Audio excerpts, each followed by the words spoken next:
Okay, thank you very much. Hello, good morning again, and it's a pleasure to be here. I would like to thank the committee for the opportunity to invite me here to Vietnam again. Um, my name is Jeya. It's a very long name, so call me Jeya. And I work for the IHH group, which Pantai Hospital is part of. And we have something like 80 hospitals all around the world in 10 countries. I have no disclosure. So, before I start, many of you in this room may or may not know Pierre Lejeunesse. Well, I trained with him for 2 years, and he made a lot of changes and new things that we found, especially in anatomic and embryology, which help us understand all the neurovascular diseases. So I was very lucky. I had the opportunity to stay with him for 2 years. Okay, dural arterial venous fistulas. They are abnormal direct vascular communication between arteries that supply the dura mater and drain the cortical veins, or dural venous sinuses and bony structure. They should not have any intervening capillary bed. If not, they become AVMs. Okay, the etiology is either congenital or acquired. Sometimes there's no history of trauma, no tumor, no infection, no recent surgery or vascular disease. Okay? The important thing is dural arteriovenous fistulas are associated with dural thrombosis. But the reverse is not true. Dural thrombosis are not always associated with dural arteriovenous fistula. So, coming to the arterial supply, they could be single or multiple. Commonly is external carotid to the dura mater. So this is important because you need to do selective angiogram for this. Less commonly, you could have intradural PL artery branches, which are known to supply dural structures, and if sole artery, then by classification becomes a pial vascular malformation and not a dural arteriovenous fistula. So the venous system, venous drainage is important. You generally have cortical veins directly into the dural venous sinus and dural venous sinuses with reflux into the cortical veins. So this is a landmark paper, and it's probably the last paper that Pierre wrote before he is no more. And here, the lady who stayed with him, Gail Prasad, is actually from Surintra's group. They classified the systems and was proposed in 2008, dividing cranial and spinal dural AV fistulas into 3 embryologically determined epidural drainage compartments: ventral, dorsal, and lateral. Now, these are all associated with differing sex, distribution, rate of cortical venous reflux, and clinical presentation, benign versus aggressive. Now, the anatomic embryology basis for the aggressive behavior of a dural arteriovenous fistula, and it helps predict the natural history based on location. So you know which kind of treatment you need to do complete and which you can not treat. Okay, so this is basically it. Okay, so the different spaces here. Okay, it is similar in the spinal cord. So the ventral epidural spaces, this is the Bézier-Foot and sigmoid sinus, involves drainage toward the extracranial ventral venous plexus, and it is more common in females. Usually no corticovenous reflux unless patient has thrombosis or high flow shunt. So this here shows the shunt there, okay? And it's related to the bony area of the skull base. So usually you don't see a corticovenous reflux unless there is associated outflow restriction like this one. See the image here? There is restriction and it's causing severe CVR into the superficial middle cerebral vein. Now, the second type, The dorsal epidural spaces involves the transverse sinus, superior sagittal sinus, typically involves drainage into dural venous sinus. This one has got no sex predominance. Lower age group, so pediatric, multiplicity, no corticovenous reflux unless extensive thrombosis, high flow shunts, or special anatomic variation. So this is the part that is light up by brown, okay? As you can see, this is dural epidural space DAV, all right? And the drainage is mainly outside the cranial cavity due to relative low pressure of the dural sinuses and the jugular bulb, and unless and only if you have restriction to the venous system, then you have cortical refluxes, okay? So here, here you can see that is a fast shunt here, and this one, there is obstruction, and hence you have cortical frontoparietal reflux. Now, this is the most dangerous type, and happily they present in men. It's called the lateral epidural, which is in the petrous, ethmoid, falcotentorial junction, drains directly into cortical vein. Corticovenous reflux is always present. So it's aggressive. Later age, more tendency to bleed. Okay, so these ones, you have to go all out to treat them. So you can see, this is branches of the ophthalmic artery supplying the dural fistula, and it drains into ectatic venous pouches and then frontal cortical vein before entering the superior sagittal sinus. Ectasia there, it almost puts you into class 4 cognac. Okay, so you have to treat this.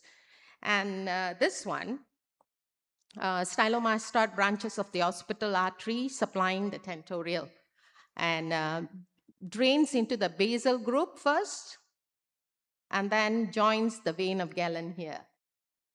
Okay, now natural history. Why do we want to know the natural history? Because we can then decide how best you can treat your patient. Okay, and this is one landmark paper produced by Timo Krings and Victor Pereira and the rest of the guys in Toronto. But before that, I thought I'll show you the classification, Borden's classification and Cognac. They came out at the same time in 1995. Borden was very simple, benign, aggressive, benign, drains into dural sinus, no cortical venous reflux.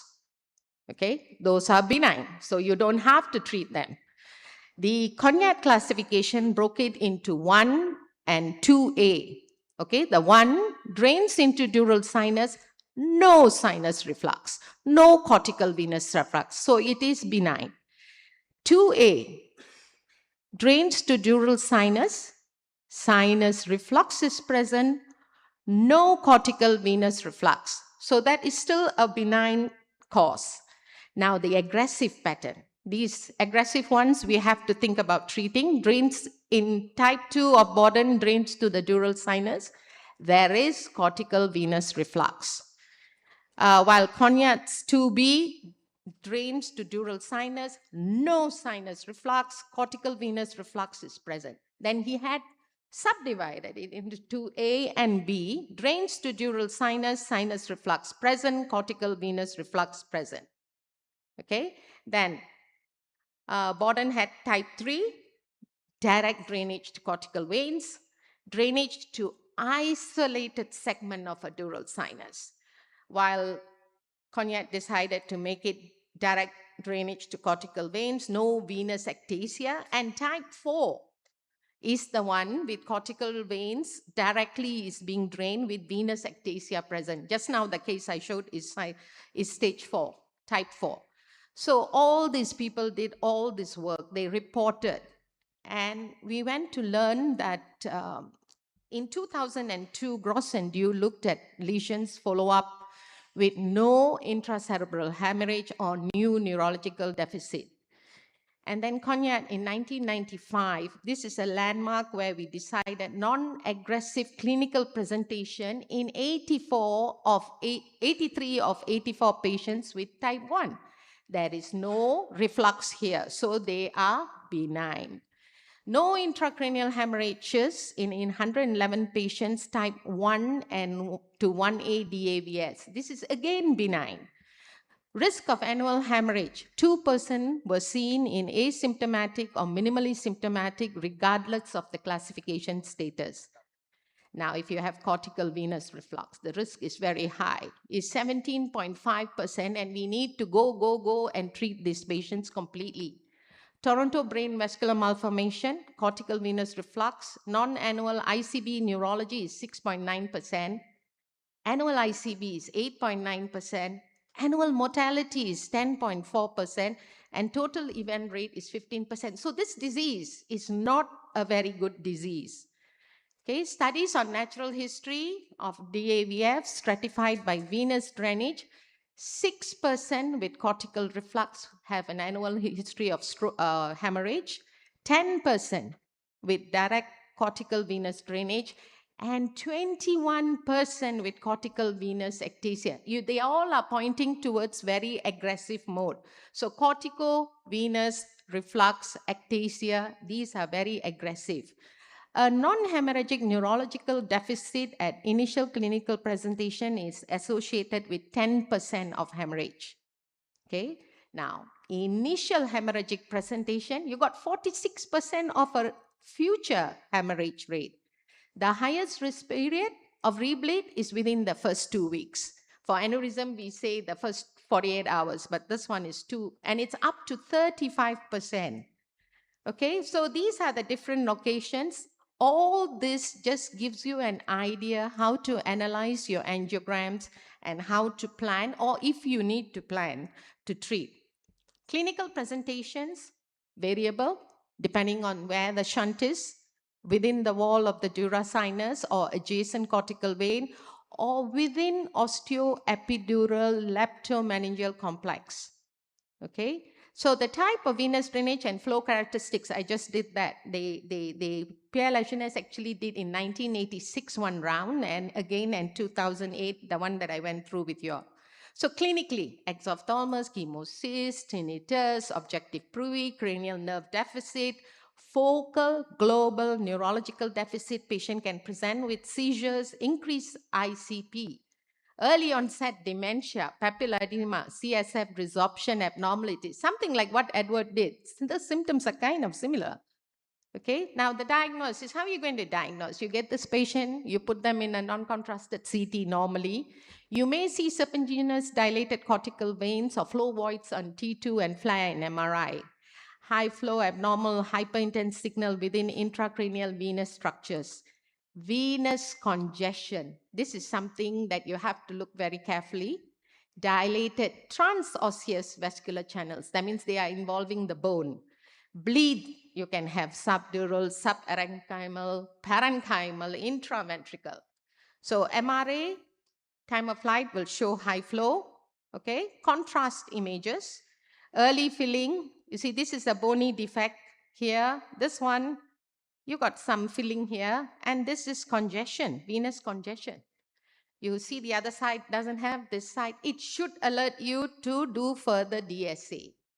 Now, how do you do the DSA? It's very important you do 6 frames per second.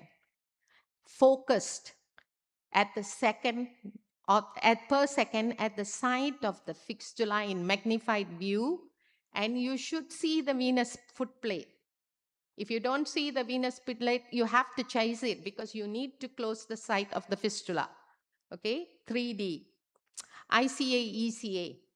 This one Srindra said about ascending pharyngeal earlier on. You have to chase each of these branches, do super selective angiogram. So look at this. Very nice on MR, and a similar finding is found on a lateral view of the external carotid. You should go super selectively and look for each, and especially ascending pharyngeal, occipital, and internal maxillary artery. They all have dangerous communications. You must be aware of it. Now, management, how? It depends. Is it benign or is it aggressive? You need to make the call. So, arterial supply, venous drainage, very important. How does the normal brain drain? You make sure you are not going to close the normal brain drainage. If not, you're going to have massive infarcts. Okay? And corticovenous reflux. So then you have to then look your treatment modality if you are going transarterial, cranial nerves, ICECA anastomosis. Again, I stress neuromeningeal branch of the ascending pharyngeal artery, risk of cranial nerve 9, 10, and 12 palsy. So you should take time, do magnified, look at it many times before you think of treating these cases. Okay? The goal is to close the fistulous point and the foot of the vein. This is very important. Okay, now transvenous. What are the risks? Intracranial hemorrhage, venous infarction, long-term intracranial venous hypertension. Then we ask Eduardo what to do. Okay, it is good to have a medical dentistry board team who would be discussing the cases. You have the neurosurgeon, you have the neurologist, you have the interventional radiologist, you have people, radiotherapy people there, and discuss the case. Because this is medico-legally advantageous, because once you document this, you are kind of protected because it was a team decision. Okay, especially with benign cases, you should follow up because there is a 2 to 4% risk of conversion into a malignant. So you don't, if it is benign, you just don't leave the patient like that. Call them back, follow up. Okay? And I say this, family discussion prior to treatment is very important. In today's where the litigation is very high, we need to do this very carefully. Okay, let them know this is not a good disease. Let them know the risk. Okay, definitive treatment, occlusion of the shunt without interfering with the normal venous drain. How the brain drains. So do delayed phases of the venous to see how your normal brain drains so that you know exactly which to shut down and which not to. Okay, so difficult and complex dural arteriovenous fistula with a difficulty of achieving total occlusion of the fistula, then what? The goal of embolization may be to achieve partial treatment with hope of reversal of the aggressive type to benign type, and then facilitate either subsequent radiosurgery or neurosurgery. Okay? Again, transarterial, transvenous route, direct puncture of the affected sinus. When you're out of things, sometimes you puncture directly. Microsurgical disconnection, gamma knife radiosurgery. Okay, so this was a case. You can see patient has bled, intraventricle, intraparenchymal, subdural here, and you can see venous ectasia here. So this is type 4. You have to treat. Okay, so always do your external carotid very carefully, look at it very nice, see how the brain drain, and we went with a catheter. I used glue in this instance, and we occluded the whole part, and these are the post-embolization results. Okay, now I start with this case because this was the first case I had to deal with when I came back from training. Even before I went for training to France, this patient had actually seen Pierre Lejeunesse in Queen E in Singapore. So he already had this lesion. And Pierre actually told him, why don't you come to France and I will treat you. Patient didn't really go. Waited until I came back. And this is the, oh, sorry, can see the left. I forgot to highlight. So this is the left vertebral. Okay, so I spend a lot of time doing all the different branches. You see, this is where the vein of Galen will come. You can see fistulous communication, cortical venous reflux. You know you have to treat this guy. Okay, left ICA. Look at all that. Even if you look at the delayed phases, all this tells you You're going to treat. Now, how are you going to treat is the next question. While we were waiting, he bled. I did not do it immediately, sorry. I wanted to do him the next day. Before I could do it, he bled. So he got so much of bleeding going on, all different compartments. Family is very stressed. I am super stressed because it's my first case. I came back and I landed with one like this. Okay? So, all right. So you go, these are all the cortical reflux. Again, you can see it's going towards the vein of Galen here. Miserable pictures, very fearful when you started. So then in those days, we didn't have WhatsApp or we couldn't call anybody. We had to figure things out. Okay? So we did some arterial disconnections and then did finally see this. Then at one stage, Carl came and I got him and we wanted to ask him what the good thing would be. So we did post-coiling venous root. We coiled the entire thing. Okay? Coiled and coiled. Believe me, in those days, you could buy a little car with this amount of coils that we put in. That much of coils we put in. And as you can see, it's getting better. Okay? Post-embo, left ICA. And this is his angiogram about 3 months later. Okay? And 1 year follow-up. Well, I did well. I'm so proud. I managed to keep him alive and he died last year from a different cause. Nothing to do with me. But can you imagine if you're young and you just come back from training and you get a case like this? And nowadays, we have very good support. That's why this kind of meetings and meeting people and having WhatsApp conversations are very important. You may know the stuff, but when you are very junior, you may be very, very afraid and not much confidence. Believe me, your heart will be in your mouth. You'll be so afraid to do this. Okay? Now, if you cannot get in for whatever reason, you puncture the artery. So this one, puncture the SOV under ultrasound guidance, put a sheath in, put wires in, and you're done. Okay? So you can see the coiling done. This is also very old case. This is the first one I punctured. I'm showing you all my first. So all my first means I was terrified doing it. Okay, post-embo follow-up, very good. Okay, now this is courtesy of Pierre Lajeunesse. When I was in Bisset, we have this interesting patient with a lot of cortical reflex with osseous, and interestingly, you can see it's here. So he punctured through here, okay, and then injected the glue and reversed the situation. Okay, so think of the other roots. Okay, now, this one, 2 months later from the other case, this case came along. So I looked at the left eye. It has got congestion. She said she has some giddiness, headache. And then finally I did her CT. Okay, so you can see there are changes on the CT and the MR. You can see the change, venous congestion. Okay, so even those days MRA could show us the shunt. Okay, so we did the external carotid, the verts, and look at this whole segment with so much of cortical reflux. Left ECA run, okay, and the ICA.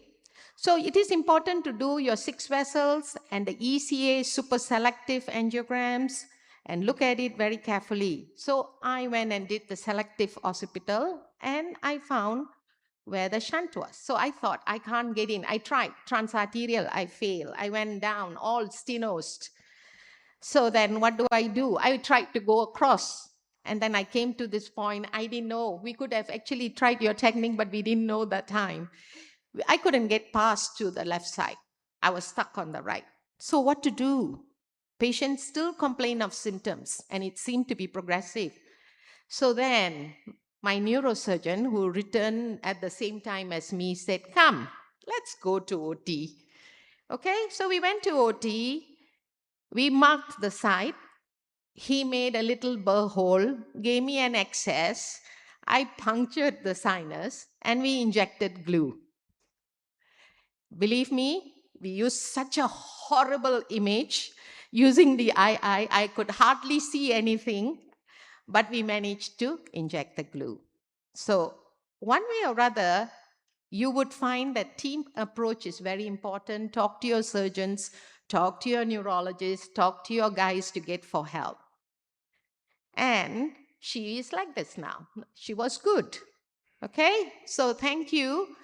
Dural arteriovenous fistulas are not the easiest lot to treat, but they certainly are the most interesting. And a lot of what Srintra said during the lecture, look at the ascending pharyngeal, look at the occipital, look at all those arteries selectively, you may find a root. Thank you very much.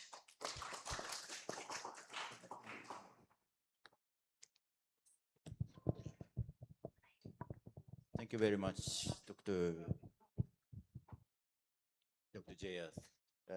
You presented a very educational dural AVF, the classification and treatment. Thank you very much.